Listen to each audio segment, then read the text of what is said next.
Good morning, World Tours. My name is Jamie. How can I help you? Good morning. I want some information on self-drive tours in the USA. Could you send me a brochure? Of course. Could I have your name, please? Andrea Brown. Thank you. And your address? 24 Ardley Road. Can you spell that? Ardleigh Road. Postcode? BH5 2OP. Thanks. And can I have your phone number? Is a mobile all right? Fine. It's 07786 643 091. Thank you. And can I ask you where you heard about World Tours? From a friend, or did you see an advert somewhere? No, I read about you in the newspaper.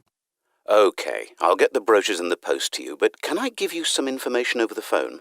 What kinds of things do you want to do on your holiday? I'm interested in going to California with my family. I've got 2 children, and we want to hire a car. OK. We have a couple of self-drive tours there, visiting different places of interest in California. The first one begins in Los Angeles, and there's plenty of time to visit some of the theme parks there. That's something on my children's list, so I'd want to include that. Good. Then you drive to San Francisco. From San Francisco, you can drive to Yosemite Park, where you spend a couple of nights. You can choose to stay in a lodge or on the campsite. I don't like the idea of staying in a tent. It'd be too hot. Right. And the tour ends in Las Vegas. OK. The other trip we can arrange is slightly different. It starts in San Francisco, then you drive south to Cambria. Someone told me there's a really nice castle near Cambria. Will we go near that? Hearst Castle is on that road, so you could stop there. Good. I'd like to do that. Does this trip also go into the desert? No, it continues to Santa Monica, where most people like to stop and do some shopping. We have enough of that at home, so that doesn't interest us. OK. Well, you could go straight on to San Diego. That's good for beaches, isn't it? That's right. That's a good place to relax, and your children might like to visit the zoo before flying home. I don't think so. We want some time for sunbathing and swimming. So, how many days are the trips, and how much do they cost? The first one I told you about is a self-drive tour through California, which lasts 12 days and covers 2,020 kilometres. The shortest journey is 206 kilometres, and the longest is 632 kilometres. The cost is £525 per person. That includes accommodation, car rental, and a flight, but no meals. OK. And the other trip? That lasts 9 days, but you spend only 3 days on the road. You cover about 980 kilometres altogether. So is that cheaper then? Yes, it's almost £100 cheaper. It's £429 per person, which is a good deal. So that covers accommodation and car hire. What about flights? They aren't included, but these hotels offer dinner in the price. OK. Well, thank you very much. I'll be in touch when I've had a chance to look at the brochure. I'm pleased to help. Goodbye. Goodbye.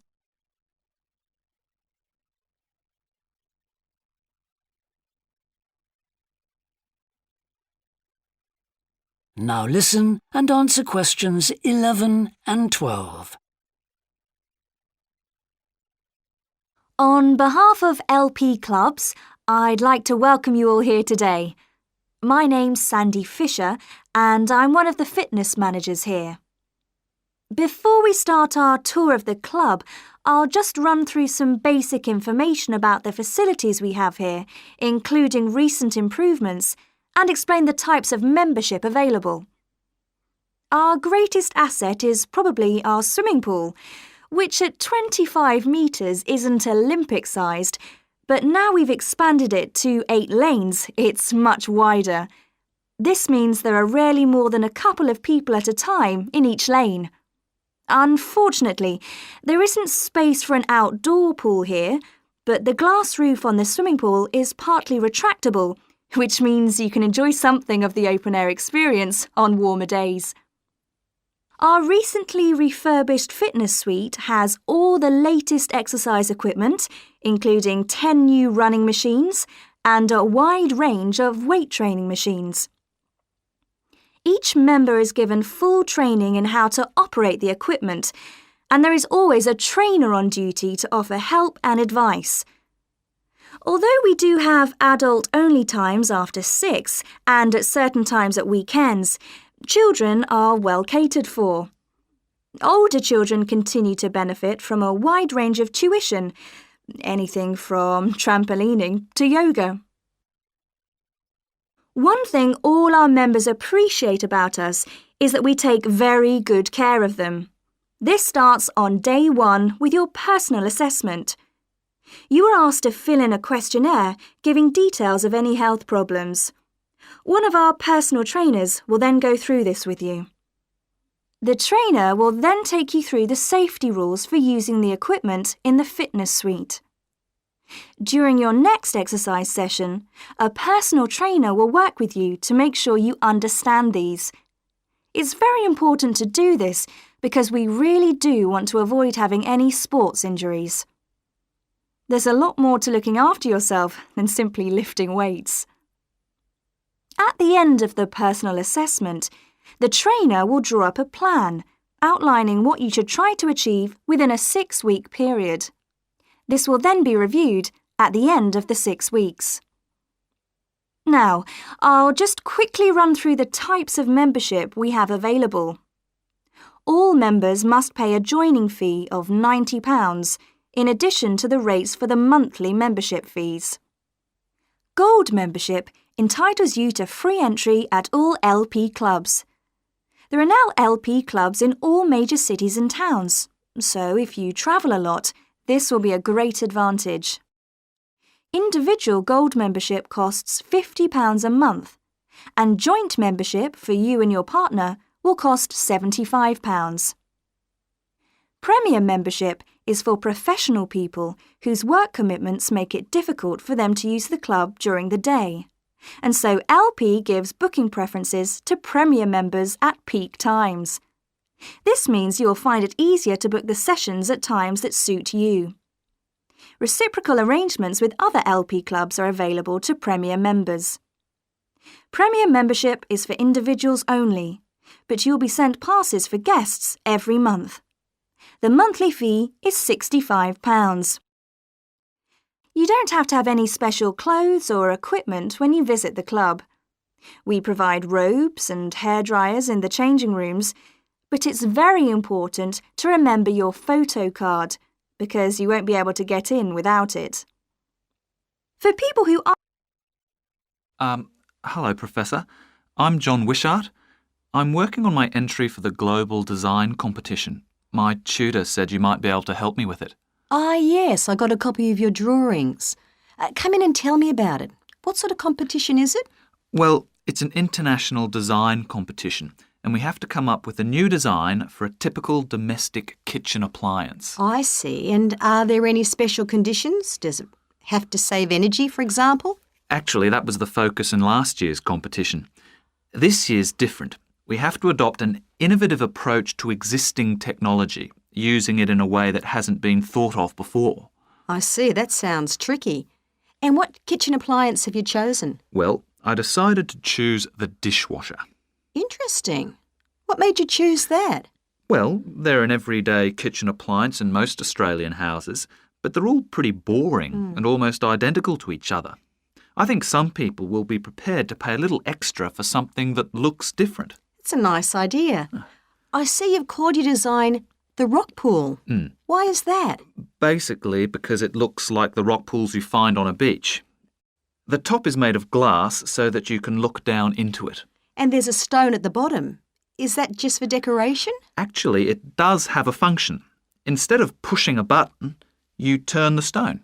So it's really just a novel way of starting the dishwasher. That's right. It's a really nice design, but what makes it innovative? Well, I decided to make a dishwasher that uses carbon dioxide. In place of water and detergent? How will you manage that?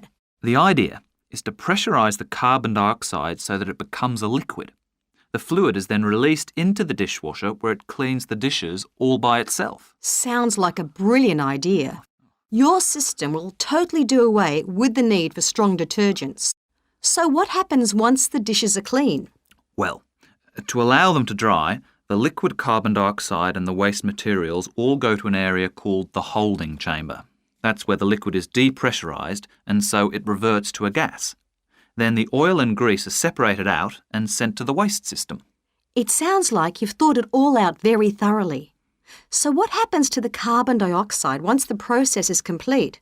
Not wasted, I hope. Actually, that's where the real savings are made.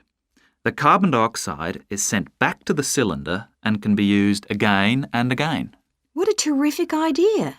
Do you think it will ever be built? Probably not, but that's okay. Well, I'm sure a lot of positive things will come out of your design.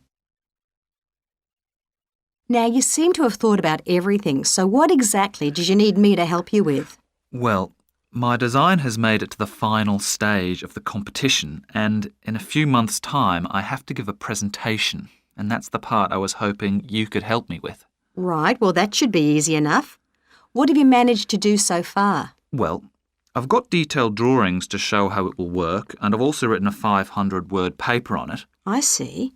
Well, if you want to stand a good chance of winning, you really need a model of the machine. Yes, I thought I might, but I'm having a few problems. What's the main difficulty so far?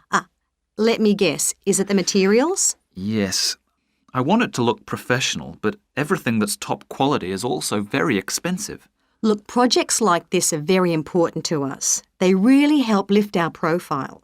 So why don't you talk to the university about a grant? Oh. I can help you fill out the application forms if you like. Oh, that would be great.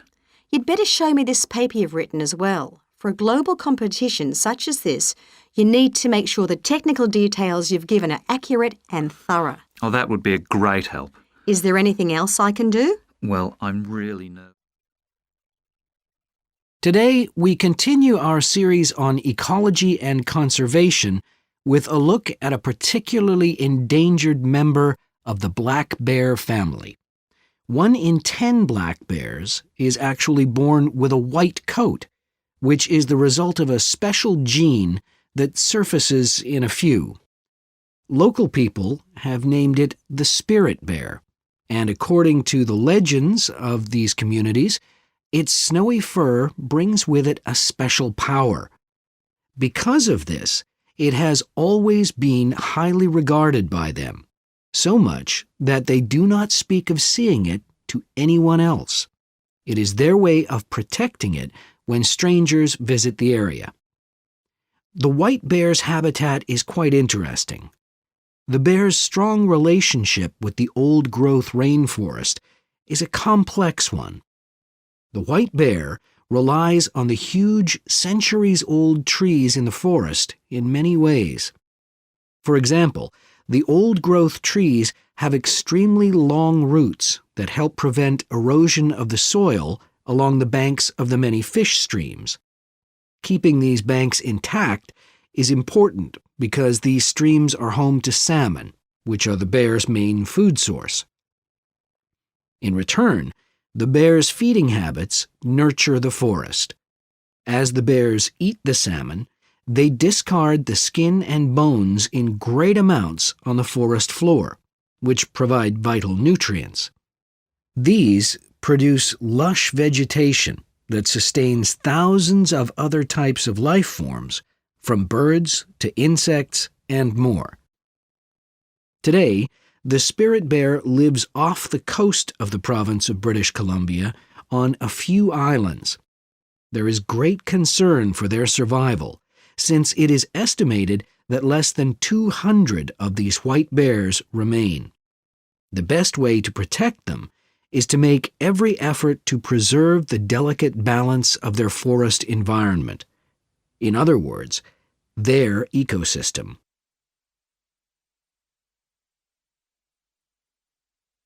The greatest threat to the bear's existence is the loss of its habitat. Over many years, logging companies have stripped the land by cutting down a large number of trees. In addition, they have built roads which have fractured the areas where the bear usually feeds, and many hibernation sites have also been lost. The logging of the trees along the streams has damaged the places where the bears fish. To make matters worse, the number of salmon in those streams is declining because there is no legal limit on fishing at the moment. All these influences have a negative impact on the spirit bear's very existence, which is made all the more fragile by the fact that reproduction among these bears has always been disappointingly low. And so, what's the situation going forward? Community organizations, environmental groups, and the British Columbia government are now working together on the problem. The government is now requiring logging companies to adopt a better logging method, which is a positive step. However, these measures alone may not be sufficient to ensure a healthy population of the spirit bear in the future. Other steps also need to be taken. While it is important to maintain the spirit bear's habitat, there also needs to be more emphasis on its expansion. The move is justified as it will also create space for other bears that are losing their home.